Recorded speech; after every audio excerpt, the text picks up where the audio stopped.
வாட்ஸ்அப்ல நீங்க ஸ்டிக்கரை மேக் பண்ணனும்னா third party Play Storeல அப்ளிகேஷனை இன்ஸ்டால் பண்ணி நீங்க வந்து ஸ்டிக்கர் மேக் பண்ணிட்டு இருக்கீங்களா?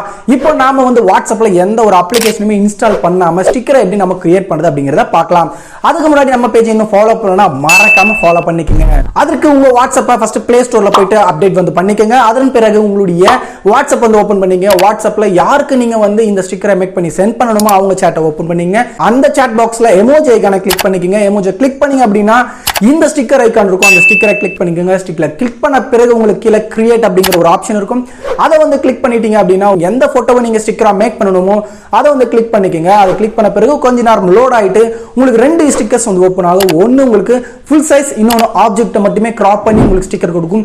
இதுல பாத்தீங்க அப்படின்னா எடிட் வந்து பண்ணிக்கலாம், கலரும் பண்ணிக்கலாம். இதுல ஸ்டிக்கர்ஸ் வந்து பாத்தீங்க அப்படின்னா ஆட் பண்ணிக்கலாம். ஆட் பண்ண பிறகு ஜஸ்ட் சென்ட் கொடுத்தீங்கன்னா ஆட்டோமேட்டிக்கா இது வந்து ஸ்டிக்கரா வந்து கிரியேட் ஆகி உங்களுக்கு சென்ட் ஆயிடும். இது உங்களுக்கு ஃபேவரட் வேணும் அப்படின்னாலும் அதை கிளிக் பண்ணி நீங்க ஃபேவரட் பண்ணிக்கலாம்.